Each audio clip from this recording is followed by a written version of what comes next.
Bendecimos tu nombre, Señor, aleluya. Dios bendiga a cada hermano, Dios bendiga a cada vida que nos está sintonizando en esta hora por medio de las redes sociales. Somos la Iglesia Pentecostal de Jesucristo que radica aquí en el pueblo de Isabela. Somos sus pastores, Luis Nieves Álvarez, la pastora Mariel Rodríguez, aleluya. Y una congregación que nos hemos dedicado a adorar a Dios y que tenemos hambre de conocer más acerca de Él. Por lo tanto, en esta hora vamos a estar compartiendo el estudio bíblico número 10, que se titula El Tabernáculo de Reunión, Cristo mi justicia. Pero antes voy a hacer una oración para presentarle este estudio al Dios del cielo, para que nuestra mente y nuestros corazones y nuestro entendimiento sean abiertos por Él. Amén. E iluminados por el Espíritu Santo. Amado Dios que estás en los cielos, bendecimos tu santo nombre, Dios mío. Te damos gracias por tu gran amor. Gracias por tu misericordia, Señor amado. Gracias por el privilegio que nos das de ser pueblo escogido por ti. Real sacerdocio, nación santa, Señor amado, con deseo de anunciar las virtudes tuyas, Señor amado, para que otros te conozcan, para que otros también lleguen al conocimiento de la verdad que liberta. En esta hora te presentamos este estudio bíblico, Dios del cielo, y te rogamos que seas tú iluminándonos en todo por medio de tu Santo Espíritu.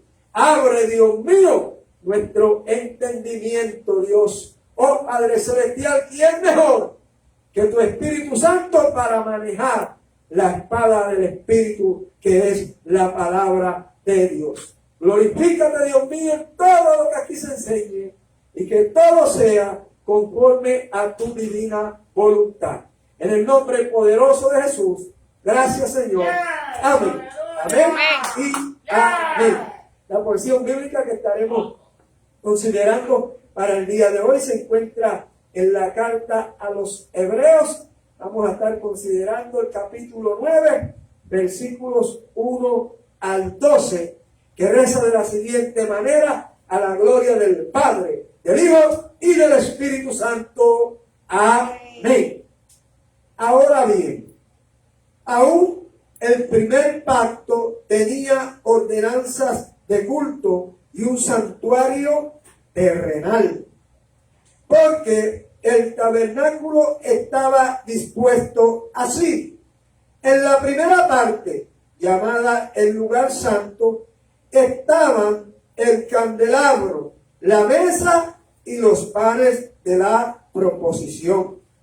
Tras el segundo velo estaba la parte del tabernáculo llamada el lugar santísimo, el cual tenía un incensario de oro y el arca del pacto cubierta de oro por todas partes, en la que estaba una urna de oro que contenía el maná, la vara de Aarón que reverdeció y las tablas del pacto, y sobre ella los querubines de gloria que cubrían el propiciatorio, de las cuales cosas no se puede ahora hablar en detalle.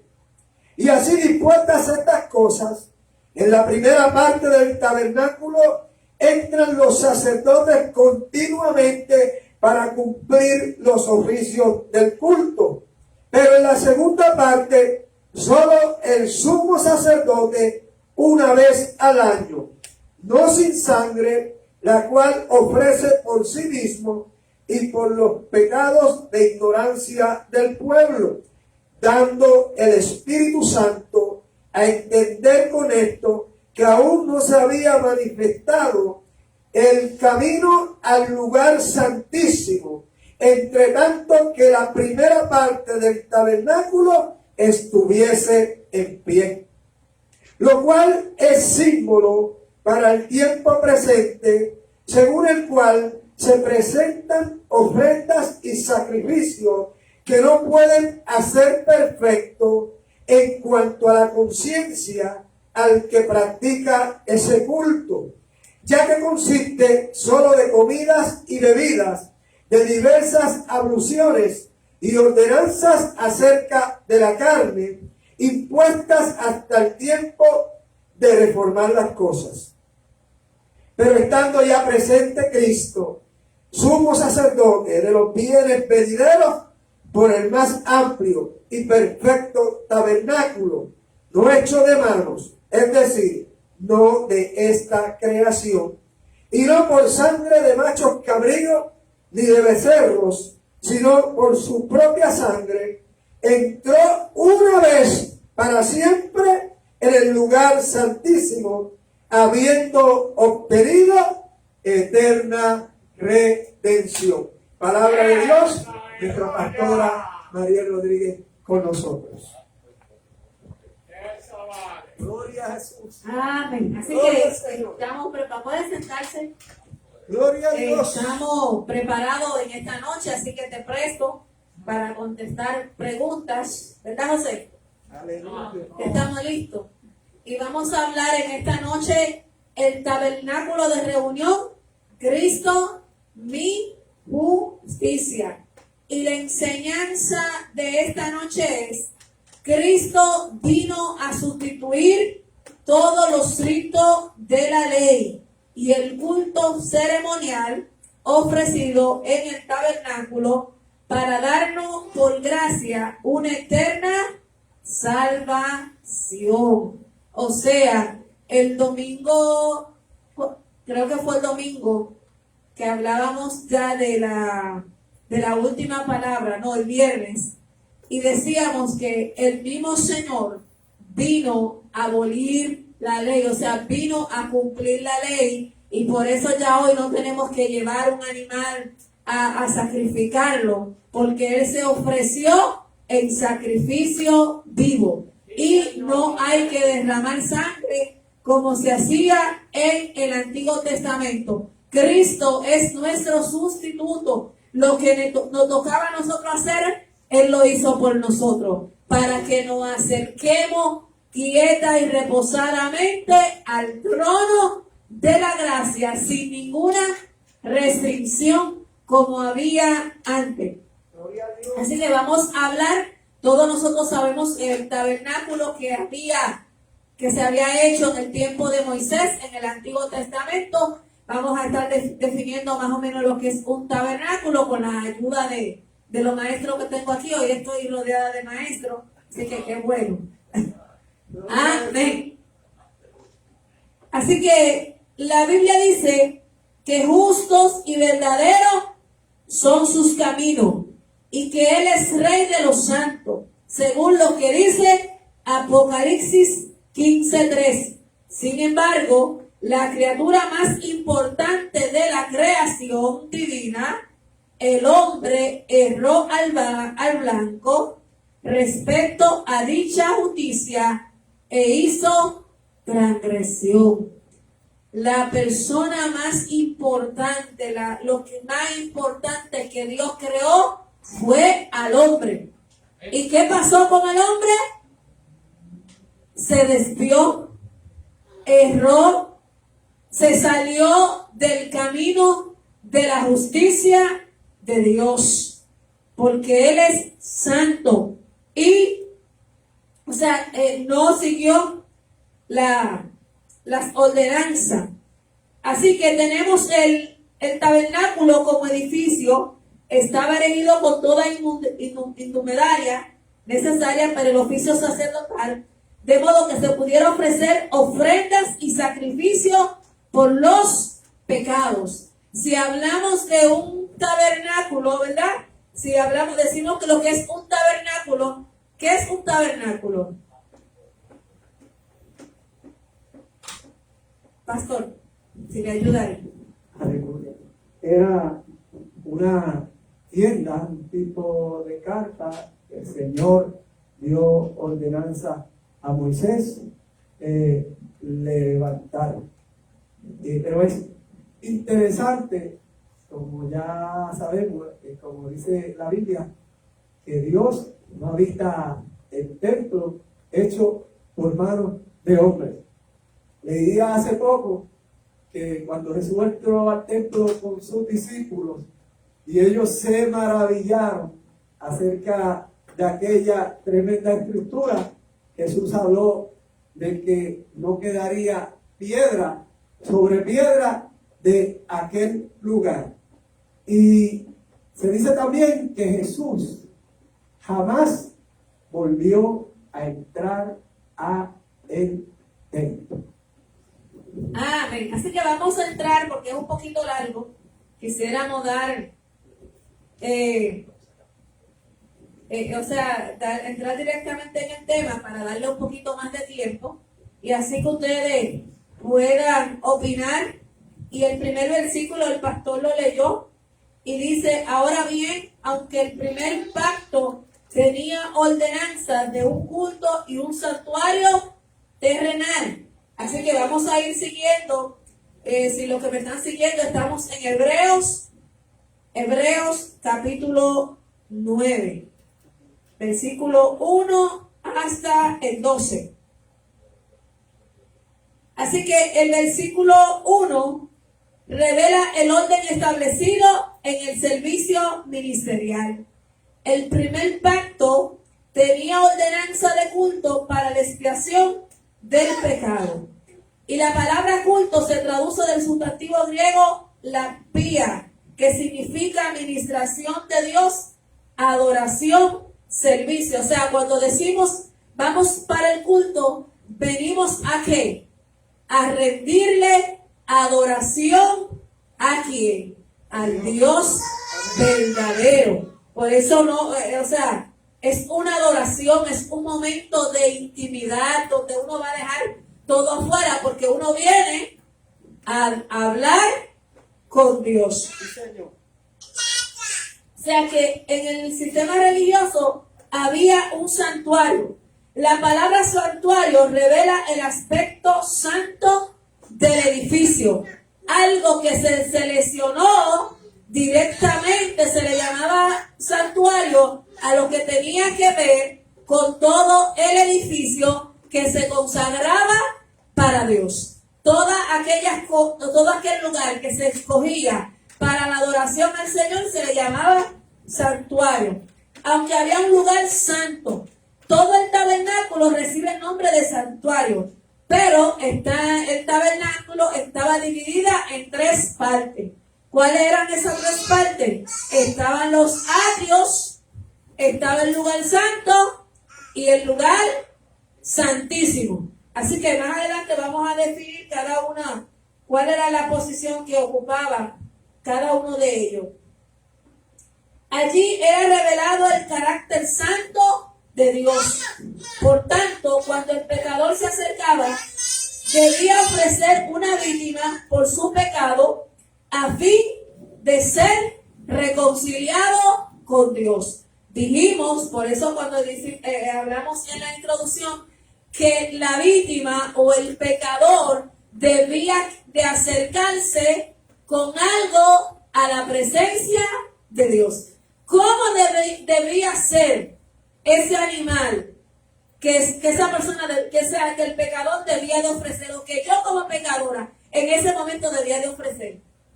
No sé. Tenía que ser perfecto, lo más perfecto, lindo, sano, bonito, precioso. Sin defecto alguno. No podía tener, ese animal no podía, o sea, no era que yo iba a escoger aquel, ese animal ya no sirve, pues tiene algún defecto, lo voy a llevar para dárselo a Dios. Eso no era así. Tenía que ser lo mejor de lo mejor. Por eso hay un refrán que dice que a Dios no se le da migaja, sino que se le da lo mejor. Lo mejor. Vamos, si yo pregunto, ¿usted le da lo mejor a Dios? Todo el mundo va a decir que sí.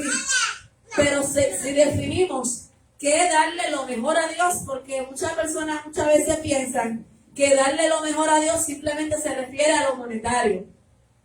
Se refiere con nuestro tiempo. Si yo le doy lo mejor a Dios, Dios tiene que ser lo primero en mi vida. No puede haber un segundo. Yo no puedo decir, ay, Dios es lo primero en mi vida y cualquier cosita, yo dejo a Dios a un lado y me voy a resolver otras cosas. que no son prioritarias, entonces yo no le estoy dando lo mejor a Dios, lo mejor de mi tiempo. Cuando voy a orar, oro si me sobra tiempo.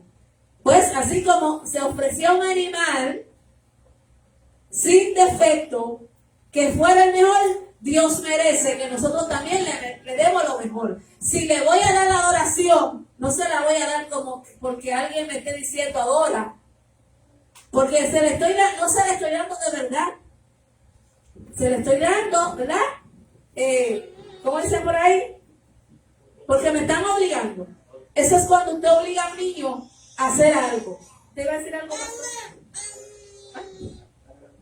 Ok.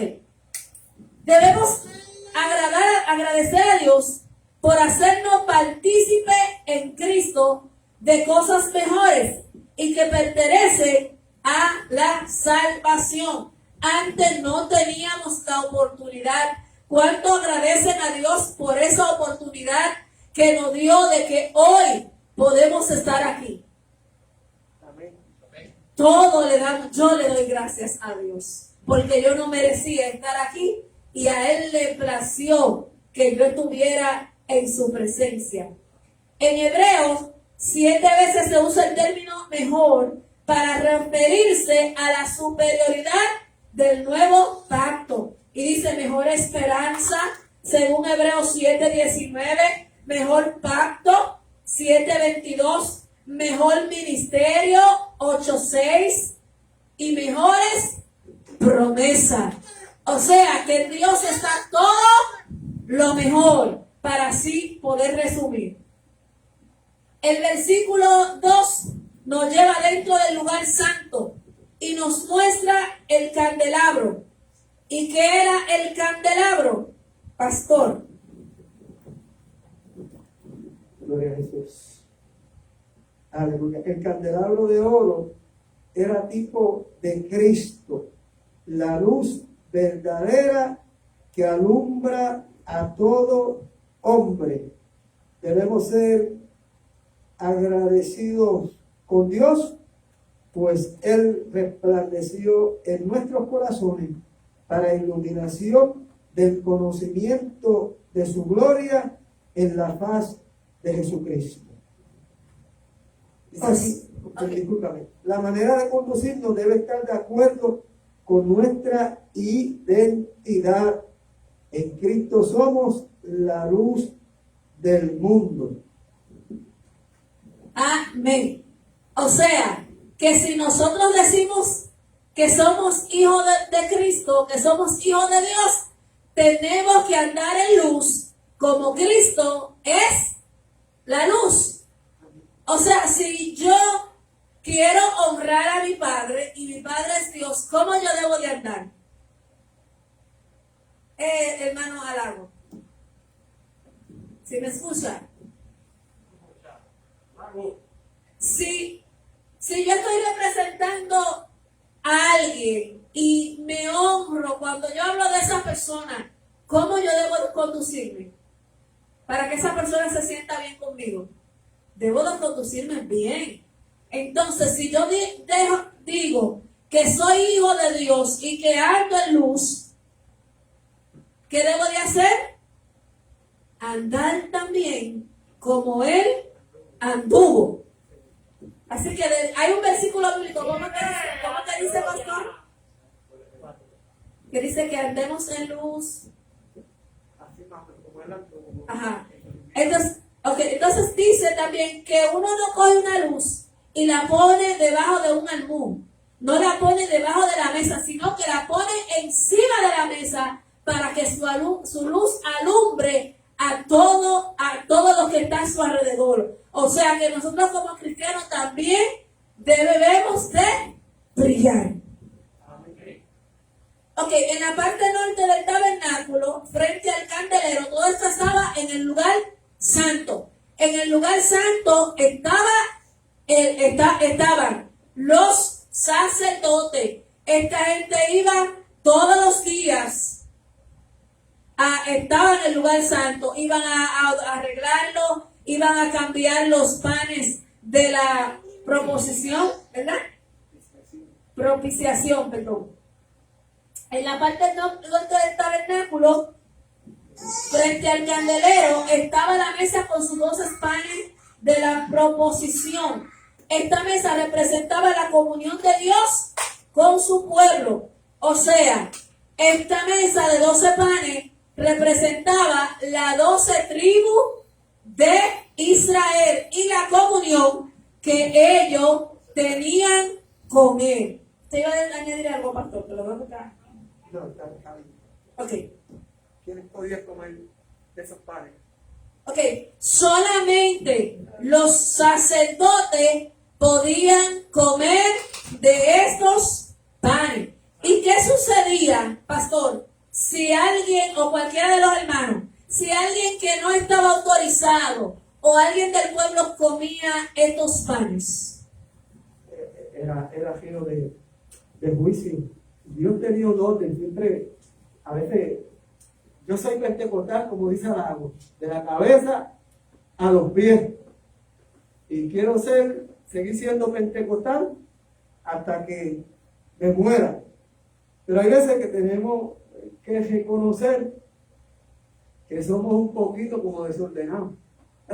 Aleluya. Y no me refiero a nada a cuando hay un mover del Espíritu de Dios, ¿verdad? Porque en un mover del Espíritu de Dios, usted puede ver cientos de personas danzando y moviéndose y ninguno choca con otro. Ninguno choca con otro. Es el poder de Dios moviéndose. Pero hay veces, por ejemplo, a la hora de llegar a la iglesia, a la hora de tomar una parte, a la hora de honrar algún compromiso. Mire, desde que uno llega a la iglesia, desde que uno llega, alguien dijo que usted llega, en palabras resumidas de lo que usted dijo ahorita, como si Cristo estuviera sentado en ese altar. Así uno llega a la iglesia. Uno no llega a la iglesia y se tira ahí a la silla para atrás y ya está. Lo primero que uno hace cuando llega a la iglesia es orar, irse a las rodillas, hablar con el Señor. Amén. Orar al Señor y después ¿qué hacemos?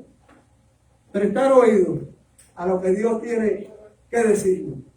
Y compartimos, gloria al nombre del Señor, y después que se termine el servicio, hablamos allá afuera y nos quedamos un rato. Somos pentecostales. Amén. Gloria al Señor. Pero sí, hay en la iglesia del Señor, tiene que haber un orden así como lo hay en el cielo. Amén. Amén. Decía mi abuelo que el Espíritu Santo, porque él era cristiano y llegaba a la iglesia, y él decía que el Espíritu Santo era tan ordenado que las mujeres caían y no se le veía absolutamente nada de tan ordenado que era el Espíritu Santo. O sea, él lo decía, o sea, como otro doble, pero para corroborar con lo que el pastor dice, que en la casa de Dios tiene que haber un orden y que así como el cielo, en el cielo hay un orden. Estos panes tipificaban el alimento que Cristo nos brinda de sí mismo, recordando que la noche de la Pascua Él brindó a sus discípulos el pan y le dio que comiesen. Aquello representaba su cuerpo. Ahora los creyentes somos real sacerdocio. Y primera de Pedro, capítulo 2, versículo 9 dice que somos real sacerdocio, nación santa, pueblo adquirido por Dios, para que anunciéis las virtudes de aquel que os llamó de la tiniebla a su luz admirable. Y dice el Señor, así como yo soy santo, vosotros también debemos de ser santos en toda vuestra manera de vivir. Ay, yo debo ser santo en una sola parte. Santo cuando los hermanos me están mirando. No, porque yo no me le debo a los hermanos, yo me le debo a Dios. Y mi compromiso es con el Señor. Así que Cristo el último día de la cena, pues partió el pan en representación de su cuerpo que iba a ser crucificado. El lugar santísimo tenía un incensario de oro y el arca del pacto. O sea que vamos ahora, sabemos que en el lugar santo estaban los sacerdotes. ¿Y qué había en el lugar santo, pastor? Los Los panes panes y el candelabro. y el candelabro. Y los sacerdotes se encargaban Ajá. del lugar santo. Del lugar santo. ¿Alguien más puede contestar también si sabe? El candelabro dice que tenía 7 brazos. 7 brazos tenía. Alimentaba con aceite para alumbrar los santuarios. Así mismo es. Entonces vamos ahora para el lugar santísimo. El versículo 3 nos deja ver el segundo velo que dividía el lugar santo del santísimo. Pregunta que hago: ¿quién era la única persona que podía entrar al lugar santísimo? Y allí hay una diferencia entre el lugar santo y el lugar santísimo. ¿Quién me puede decir? Al lugar santísimo solamente podía entrar el sumo sacerdote. ¿Y el lugar santo quiénes estaban? Los sacerdotes. Los sacerdotes estaban en el lugar santo. Y otra cosa importante, solamente el sumo sacerdote podía entrar cuando todos los días podía entrar, pastor, una sola vez al año. Y otra cosa, que si lo comparamos con Cristo, ¿cuál es la diferencia entre este sumo sacerdote y Cristo? Puede ser alguien que no sea el pastor que me conteste.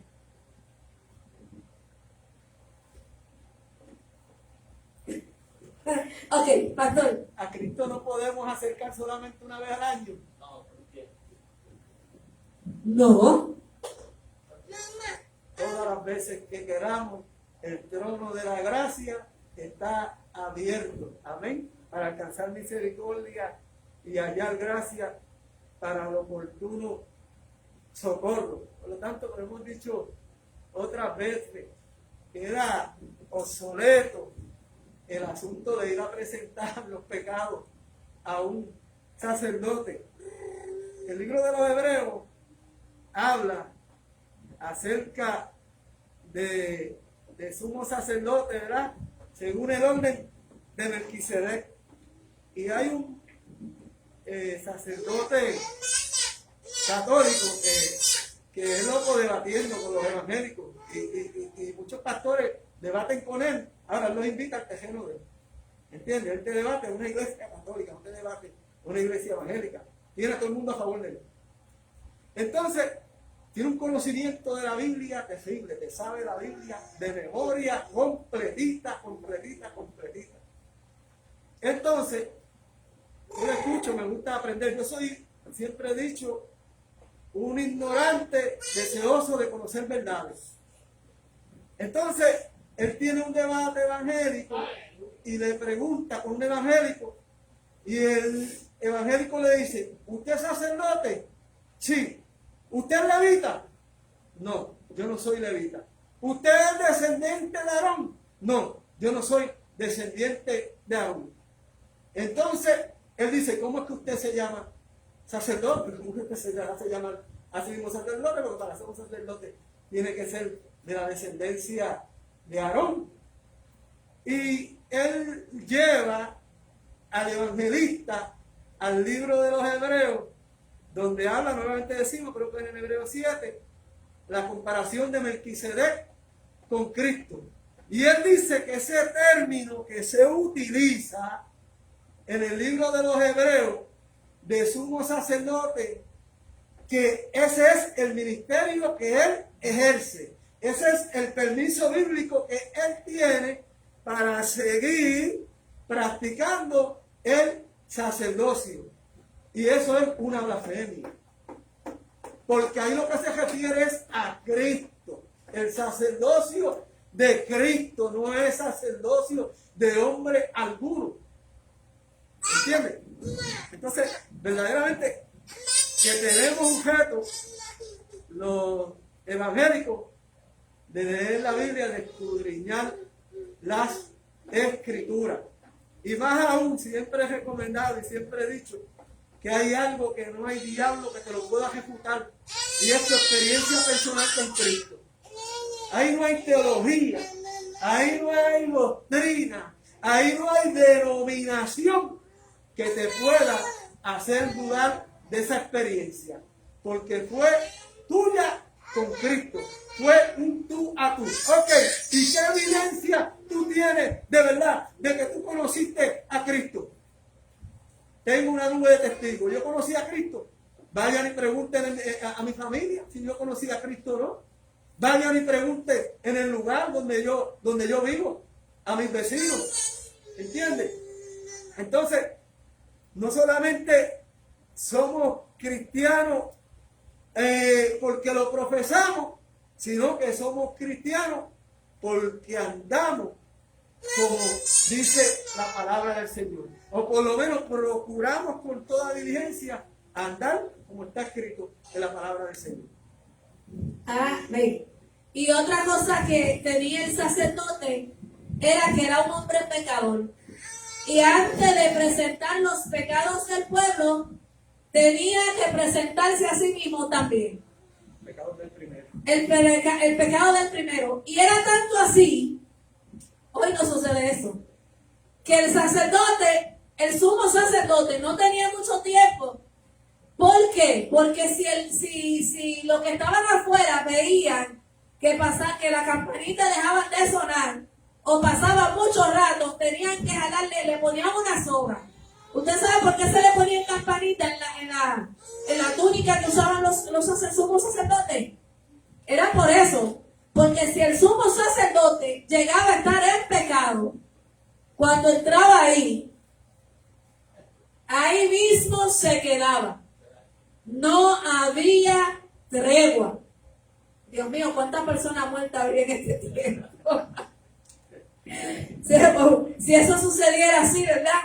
De que por estar en pecado, pues, el Señor lo matara ahí mismo, como hacía en el Antiguo Testamento. Pero gracias al Señor por la gracia, pero va a llegar un momento, ¿verdad?, que la gracia también tiene un límite. Diga, José. Pero el sacerdote tenía un año para estar bien. Pero usted sabe, como dice, las cosas suceden de momento. Puede ser que durante todo ese año él estuviera ahí, pero en el último momento hubo algo que lo hizo pecar, y ahí mismo. Por eso nosotros tenemos que estar velando como las 7, como las 5. Exacto. En un momento podemos fallar. Amén. Yo digo que estoy haciendo una comparación de cuando uno va a predicar, que uno sabe que le toca predicar, pues uno procura estar como soldado de fila, preparado en todo.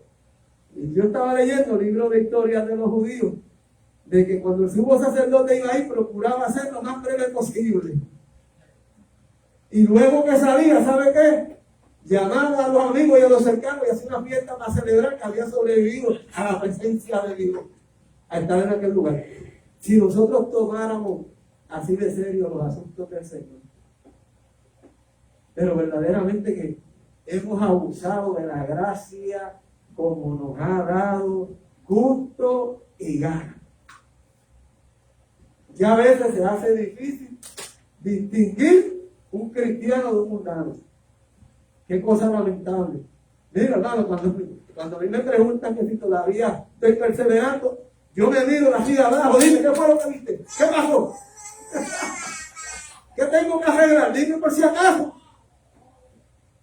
No, yo soy la luz del mundo, la sal de la tierra. Y si yo pierdo el sabor, dijo el Señor, que no sirvo para nada, sino para ser echado afuera y odiado por los hombres. O sea, para que todo el mundo me pisotee, me camine por encima.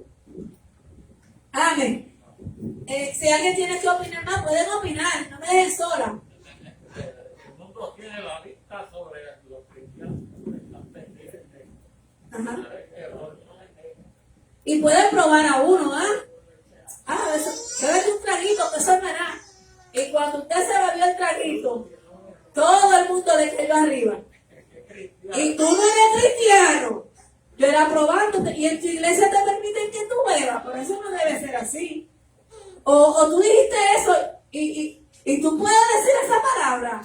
O sea, el enemigo siempre utiliza, porque la persona no quiere matar a uno, siempre de una u otra manera, que se deja, hay gente que se dejan utilizar son hijos de Dios, pero se dejan utilizar de Satanás, ¿verdad? Entonces, cuando tú caes, como le dijo Satanás a Eva, porque Dios ha dicho. Entonces, cuando la vio caer, pues, cambió la verdad, pues entonces te juzga y te condena. Pero el propósito de Dios es que andemos en santidad. La Biblia dice, sé santo, porque yo soy santo. El verso 4 revela que el lugar santísimo tenía un incensario de oro. Así como el ministro entraba al santuario a ofrecer el incienso aromático, Lucas 1:19, el ofrecimiento de Cristo en la cruz es ofrenda y sacrificio a Dios en olor grato, en olor fragante, según lo que dice Efesios 5:2 y 2 Corintios 2:15. El oro del incensario representa la pureza de Cristo. Además, en el lugar santísimo estaba el arca del pacto cubierta de oro por todas partes. Pastor, ¿qué era el arca del pacto? El arca del pacto lo que representaba era la presencia de Dios. Okay. Estaba el arca. Lo que había dentro, ahorita entramos en eso cuando toque el momento. Ok. Dentro del arca había 3 objetos. El primero, una de oro que contenía un gomer del maná. Sabimos, hace como 2 semanas que tocamos lo que era un gomer, que era como 2 litros, equivalía a 2, un gomer equivalía a 2 litros. Puede ser de agua o lo que usted quiera. Entonces, estaba un gomer del maná. Según lo que Éxodo 16:33 al 34. Sabíamos que nosotros la semana, 2 semanas atrás, hablamos del maná, que fue el alimento que Dios le proveyó al pueblo de Israel durante 40 años que estuvieron en el desierto. Le llevaba una dieta ahí. No era pizza que le daban, alaba. No era comida de fast food ni nada de eso, era saludable, hojuelas que parecían que sean hojuelitas de miel, cosas ricas, o sea que tenían vitamina A, vitamina C y todo eso. Así que el pastor me iba a decir algo. No, ven, cuando entre lo que había dentro de, cuando termine las 3. Ok, Cristo es el pan de vida, según lo que dice Juan 6:54. Lo segundo dentro del arca, la vara de Aarón, que reverdeció. Ahí usted dijo que iba a decir. ¿Dónde fue ahí? La vara de Aarón. Que tiene... Sí, menciona el tercer. Son okay. Cosas, ¿verdad? Y las tablas. Ok. Era una bendicación de Aarón como el sumo sacerdote elegido para oficiar frente al arca, para estar enfrente. Ok. Por último, en el arca estaban las tablas del pacto, o sea, las tablas de la ley que el Señor le dio a Moisés en el Sinaí. Ok, me paré ahí. Amén, gloria al Señor. Se mencionaron 3 cosas que habían dentro del arca del pacto. Se habló que había una porción del maná. Había comida. ¿Verdad? Ahí adentro, dentro del arca. Esto representaba la provisión de Dios para su pueblo y también representaba la falta de agradecimiento del pueblo, porque usted sabe que el pueblo uno se quejó, ya tenemos fastidio de este pan tan liviano. Y mire, yo le voy a decir ahora, cuando termine, para que usted vea el sentido que tiene esto. la vara de Aarón, que rebeldeció, eso me llamó mucho la atención. Porque miren lo que sucede acerca de esto. Yo voy a ir un poco al contexto, voy a ir un poco más atrás para que entendamos acerca de esta famosa vara. Aleluya. Esta vara de Moisés que rebeldeció, pues viene como consecuencia, este evento sucede por causa de que, número uno, el pecado de Coré. Lo que fue el pecado de Coré fue que Nuna se quejó y le dijo a Moisés que aquí nada más tú y Aarón pueden ministrar. Aquí ustedes dos son los únicos santos. Aquí todos somos santos.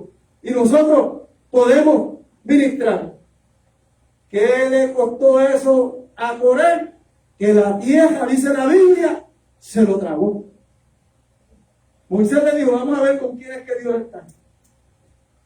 Vamos a ver si nosotros estamos puestos aquí de parte de Dios o es por causa de nosotros. Y viene Dios, tanto si todo el mundo le pega, se le Coré de la tienda de él. Que la tierra se lo va a tragar y así mismo fue, la tierra se lo tragó vivo. Entonces, a causa de esto, el pueblo que estaba allí, que presenció estas cosas, algunos comenzaron a decir a Moisés y a Aarón que ellos habían matado a parte del pueblo de Dios. Y el Señor se llevó como algunos 17.500 más, creo que fue. Entonces le dice a Aarón al pueblo, vamos a hacer una cosa, porque Dios lo mandó. Cada jefe de tribu va a tomar una vara. Va a tomar una vara, le va a poner su nombre y la vamos a llevar al tabernáculo. Y cada uno tomó su vara, llevaron las 12 varas, las pusieron en el tabernáculo y al otro día, cuando Moisés va, santo Jehová, la vara de Aarón había rebaldecido. Mire ese bastón de halago que está ahí. ¿Podrá eso recollar? ¿Eso de dónde lo sacaron? ¿Lo sacaron de un árbol o no? Eso es madera, ¿verdad que sí? ¿De dónde sale la madera? De los árboles, ¿verdad? Pues esa vara debería haber estado así, de seca, como ese bastón.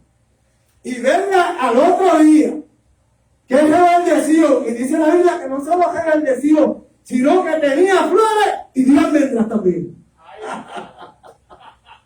Alábalo.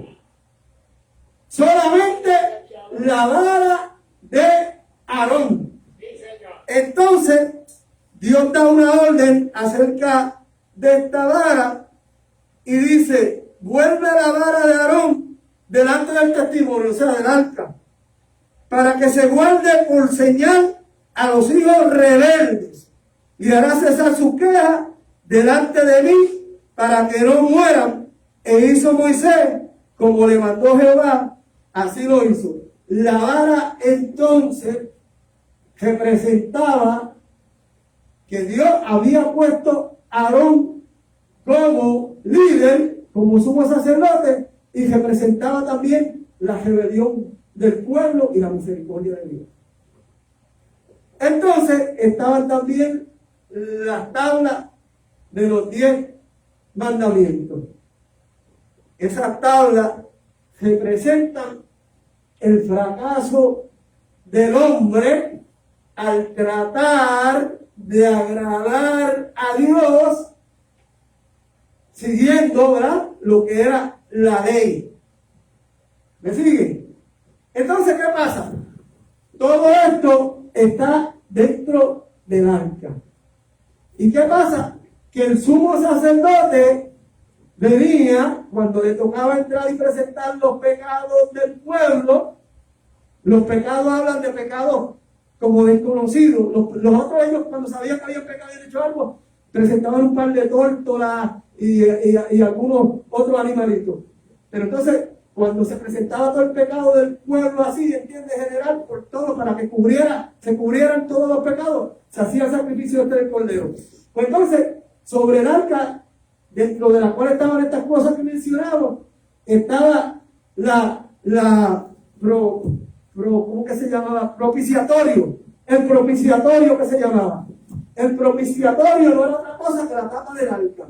Ahí venía el sumo sacerdote y cuando sacrificaba el animal, lo forzaba con sangre. ¿Qué decía? Que esa sangre estaba cubriendo todas y cada una de aquellas cosas. ¿Ok? ¿Y a quién representa esa sangre? A Cristo, el Cordero de Dios, que quita el pecado del mundo. No hay pecado que no pueda perdonar. Los grandes y los chiquitos, alaba alma mía Jehová, el Señor se los echó en un bolsillo. O sea que todos los pecados delante de Dios son perdonables. Ok, entonces dentro de las funciones de los sacerdotes, vamos a hablar de de lo que ellos debían, cuál era la función de los sacerdotes en el lugar santo. Dentro del cumplimiento de los oficios del culto que los sacerdotes debían hacer, estaba ofrecer mañana y tarde el incienso sobre el altar de oro, acorde con lo que dice Lucas 1:8 al 11. Igualmente era su fundación velar para que las lámparas del candelero estuviesen permanentemente encendidas.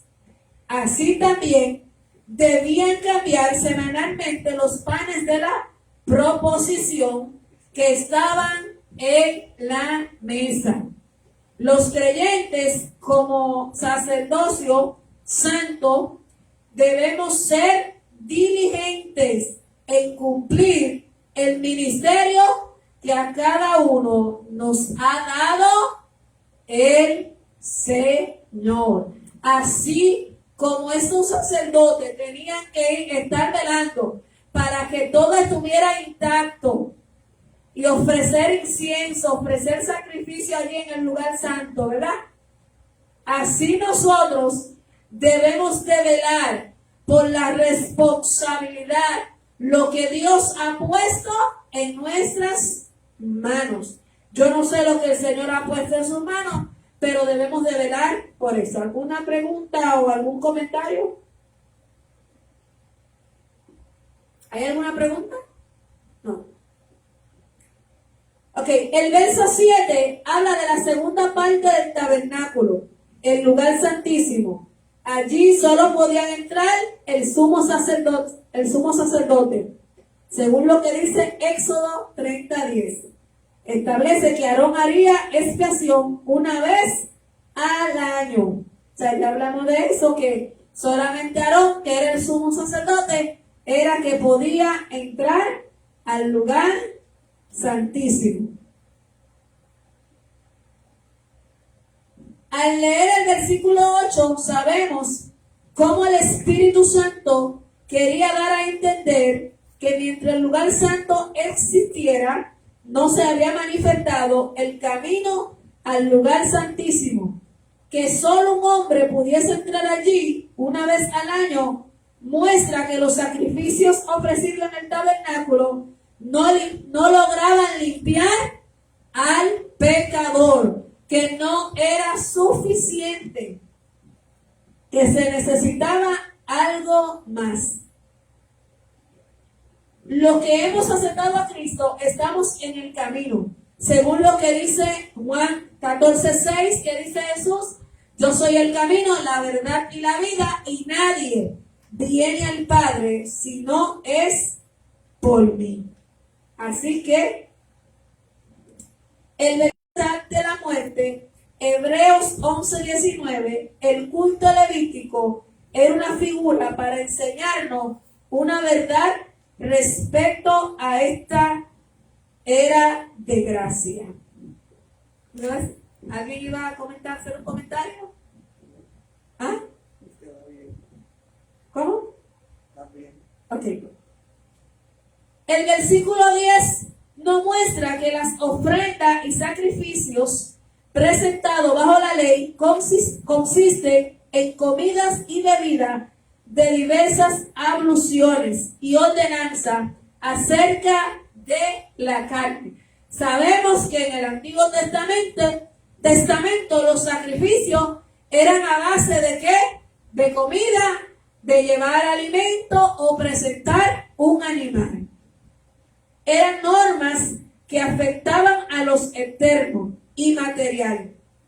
Estaban destinadas a la purificación del cuerpo en forma ceremonial, pero no tenían efecto limpiador en el corazón del pecador. O sea, podían limpiar la parte física, pero el alma del pecador no la podían limpiar. Por eso fue necesario que nuestro Salvador viniera y muriera por todos nosotros para limpiarnos de una vez y por todas. Un comentario que me viene a la mente acerca de lo exterior. Ustedes saben que hay gente que viste de blanco y son cristianos. ¿Quiénes son los que visten de blanco? A ver, menciónenme a ver uno. ¿Quién le viene a la mente? Los visten a Los salteros y los mitas en Aarón. Blanquitos por fuera. Pero ¿cómo están para dentro? ¿Verdad? Y no lo despreciamos, alaba, esas puertas están abiertas. Alabado sea el nombre del Señor. Aleluya, queremos escuchar testimonios de vidas como estas convertidas, que hayan tenido un encuentro con la verdad, que hayan escapado de las mentiras del diablo. Amén. Amado, se visten de blanco y se ve un tremendo atractivo, pero usted puede estar blanco por fuera, pero por dentro puede estar negro, puede estar lleno de tinieblas y sin luz. El problema de los mitas es que son unos idólatras, que son unos herejes, que adoran a una mujer y ahora adoraron a un hombre que se murió en estos días, Aarón, porque le cantan cánticos y todo, puritos y todo, le cantan a ellos, rindiéndole culto a un hombre. Mire, hermano, el día sea Dios glorificado, que yo veo un hermano cantando en un coro aquí a la pastora o a mí, yo le digo, no, espera, vamos a reconciliarnos con el Señor. Aquí el grande es Dios, aquí el único digno de honra y de alabanza es el Señor Jesucristo. Y quiera el Señor que esta gente escape de esa herejía, de esa falsa religión y conozcan a la verdad. Pero es sorprendente que en Puerto Rico, en nuestro país, haya una secta como esta y haya personas siguiendo estas cosas. Un pueblo donde tanto se ha evangelizado, donde tanto se ha hablado de Jesucristo, un pueblo que ha visto la mano de Dios obrando,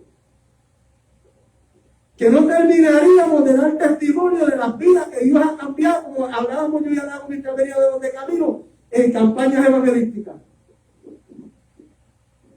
¿Y cómo es posible, bendito sea el nombre del Señor, que caigan en estos engaños? Que el Señor nos ayude. Amén. Decir esto y le doy la palabra para que no se me olvide. Hay un versículo bíblico que dice: mi pueblo perece porque le faltó conocimiento. Y hay un refrán que dice que un pueblo que no conoce su historia está propenso a cometer los mismos errores que sus antepasados. ¿Por qué muchas veces caemos en esta cesta? Por de conocimientos bíblicos que tenemos y por el poco fundamento que tenemos en el Señor, y que todo el que quiera nos lleva para donde quiera. Y que si allí dice alguien, allí dice el Señor, déjame ver qué me dice el Señor allí. Y lamentable el caso, déjame decir esto, no me escuchen. Tenemos evangélicos adivinos, predicadores adivinos dentro del pueblo. Y brujos también evangélicos. Y como usted dice, sí, brujo evangélico. Eso está fuerte. Usted dice, sí, es un poquito fuerte. ¿Sabe por qué? Porque usted ve a la gente corriendo de aquí para allá a ver qué le va a decir el predicador. Déjame ver que yo tengo que comprar una vaquita. Dios está usando halago. El problema no es halago. El problema soy yo, que mi desconocimiento bíblico me lleva a estar detrás de lo que Dios me puede decir a través del predicador. Y yo soy de la que creo que Dios habla.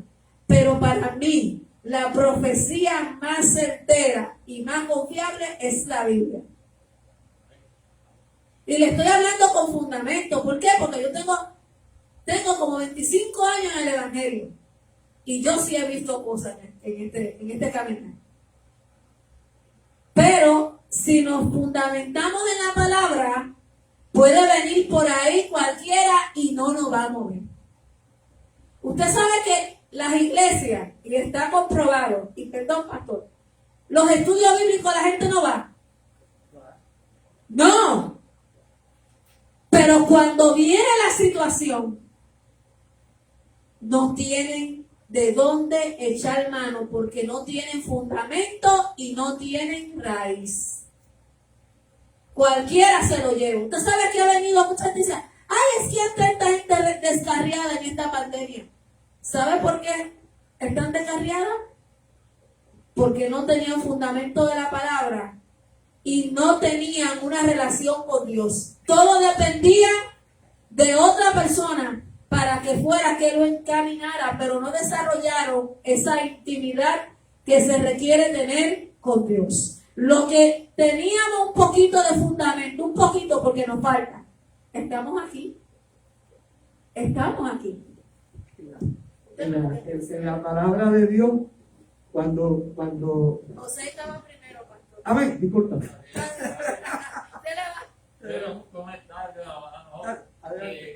ese grupo de personas que estaban hablando, ellos viven aparte de una comuna, ¿ya? Y desde chiquito, lo que tú le enseñas a un niño, eso va desarrollando, ¿entiendes? Entonces, de chiquito es como dicen en Cuba, que de chiquito pues, se vienen a Fidel y siempre se vienen a Fidel. Y eso pasa, pues si de chiquito te dicen un canto de pan con la piedra, tú te miras que te está comiendo la piedra. Ahora sí. Hoy en día, que yo quiera, no nos estemos saliendo del tema, pero es que siento que tengo que hablar de esto. Hoy en día, a veces hasta uno se preocupa de lo que va a predicar, no sea que esté hiriendo sensibilidades o que alguien se sienta mal por lo que uno está predicando. En la Biblia, cuando el Señor taló a Ananías y a Zafira, se convirtieron, creo que como 3,000 árboles. Entonces, nosotros, voy a decirlo y asumo toda responsabilidad, tenemos un dicho por ahí, que yo digo que viene del mismo infierno, que somos el ejército que mata a sus propios soldados.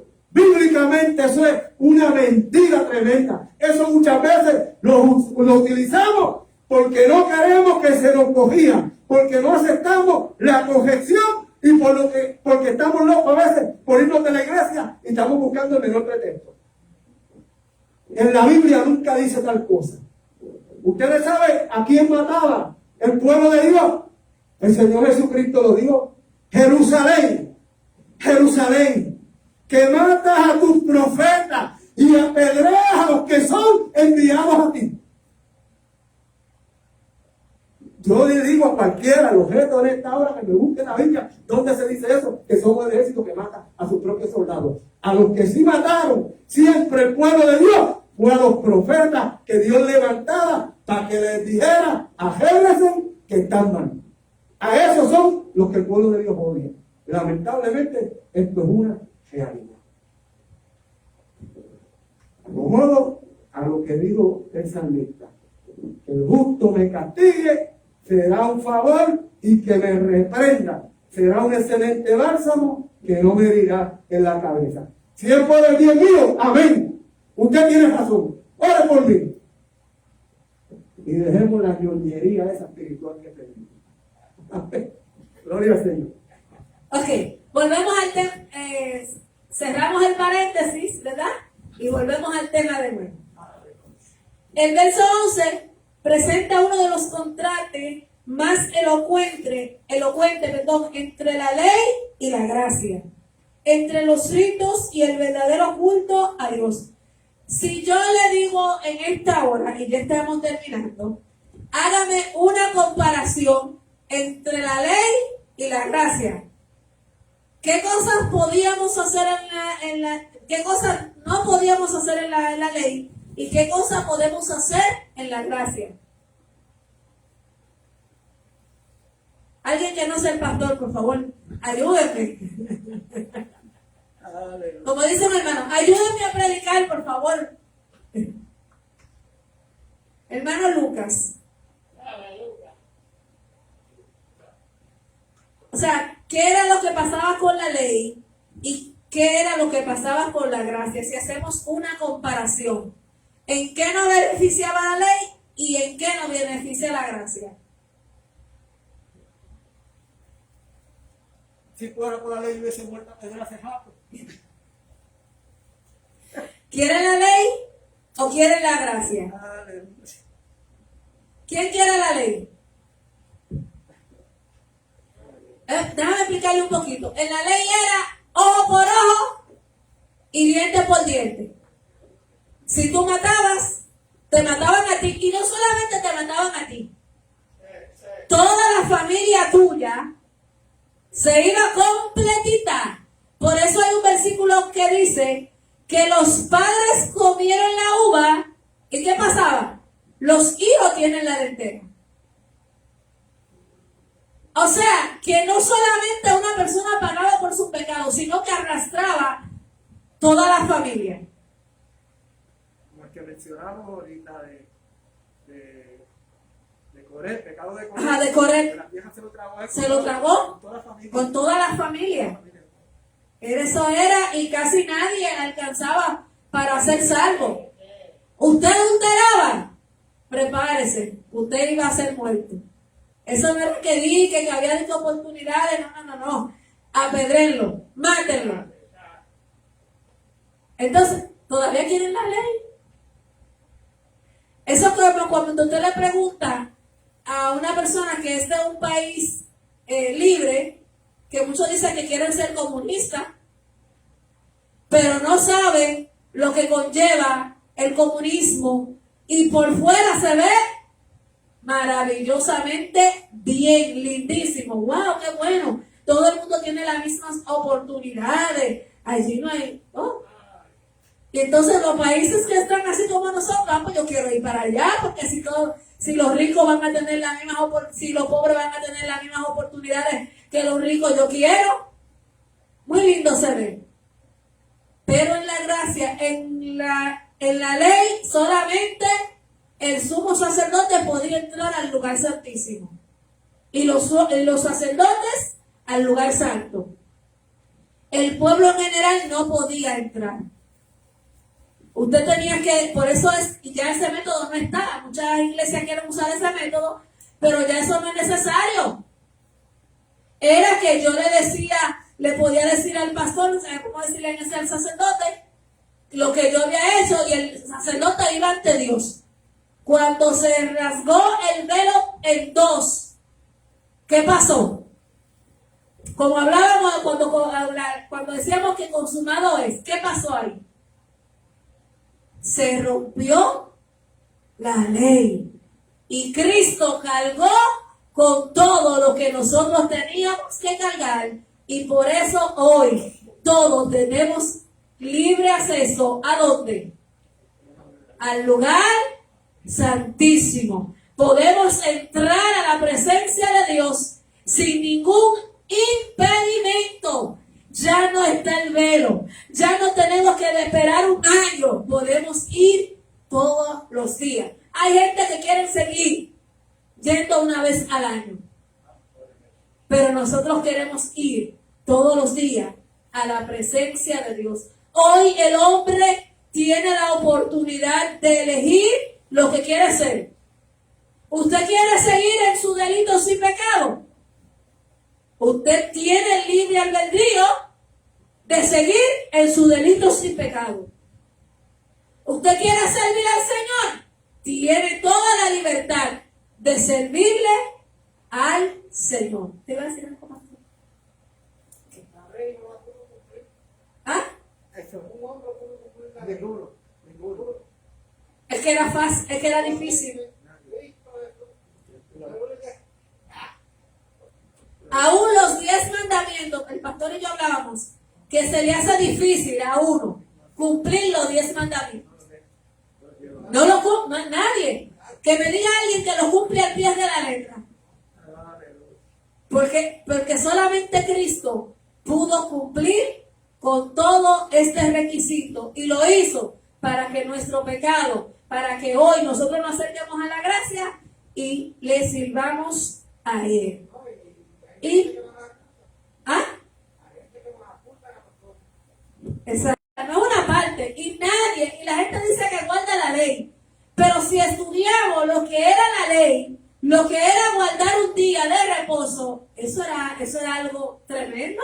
Eso no era así como la gente lo hace hoy, que come de todo. No, ese día era para el Señor rotundamente. Nadie te podía molestar. ¿Sabe de los sábados? Las restricciones que tenían esta gente. Una mujer se le prohibía mirarse en un espejo el sábado. ¿Sabe por qué? Porque podía verse una canita y arrancársela y eso era trabajo. Se usaba el vinagre para el dolor de muela, pero se hacía gárgara con el vinagre. Si usted iba a hacer gárgara, tenía que tragarse el vinagre, no lo podía escupir. Si una gallina ponía un huevo, para usted comerse ese huevo el sábado, tenía que matar a la gallina por haberlo puesto. Para que sepa. Pero ¿y todavía quieren guardarlo? Ok, el versículo 12, ya con esto terminamos, hace evidente que la santificación proviene de Cristo. No se realiza por la sangre de machos, cabrios, ni de becerros, como era en el antiguo tabernáculo. En lugar de ello, la justicia es obrada por la propia sangre de Jesucristo. Cuando dijo, consumado es.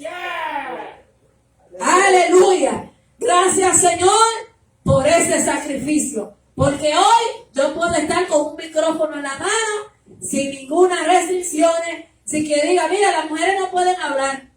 Hay mucho por ahí que dicen, pero todos tenemos las mismas oportunidades de salvación. Así que Dios le bendiga y nuestro pastor con nosotros.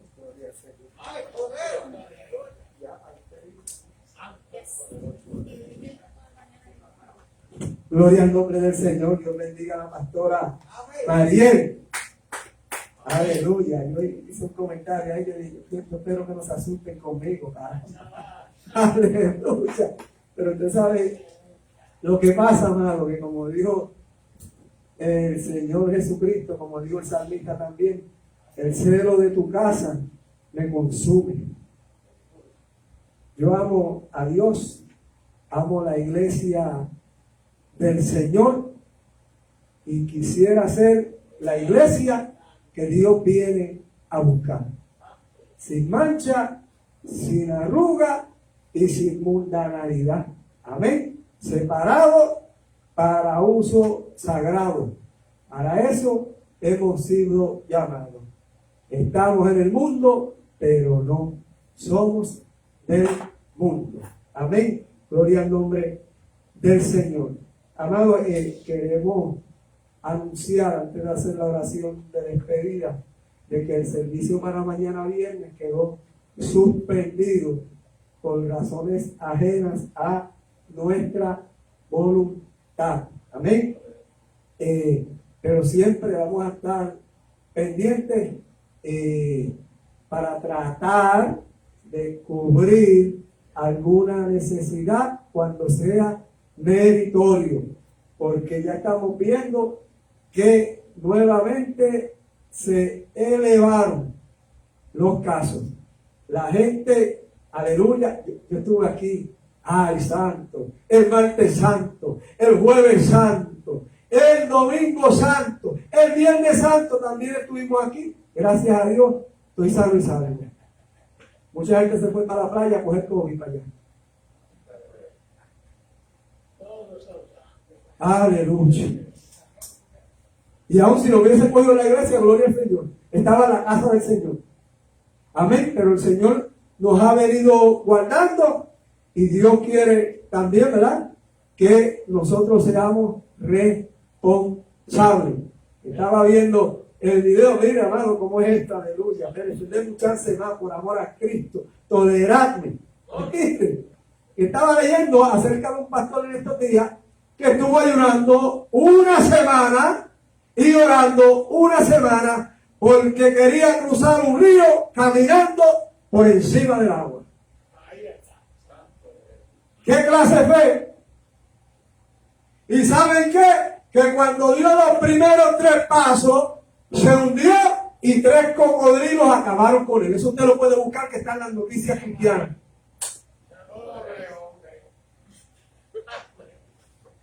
Mire, no es lo mismo tener fe que tentar a Dios. Un pastor de la India, creo que era, una semana ayudando. Hago una comparación, amado, de lo que es el virus también. Uno no puede estar retando a Dios, ni creyéndose intocable. Amén. Seamos prudentes y seamos responsables. Amén. Oramos entonces, habiendo dicho esto. Orando por una amiga de María Pancano que está delicada de salud, se llama Sandra. Amén. Oramos por Sandra entonces, una amiga de mi hermana, gloria al nombre de Jesús, que está enferma. Yo creo que Dios sana, que Dios salva, que Dios bautiza en el Espíritu Santo y fuego y que viene pronto. Amén. El Señor Jesucristo habrá de venir y no tardará. Amén. Oramos en esta hora. Padre Santo, Padre bueno, bendecimos tu nombre, Señor.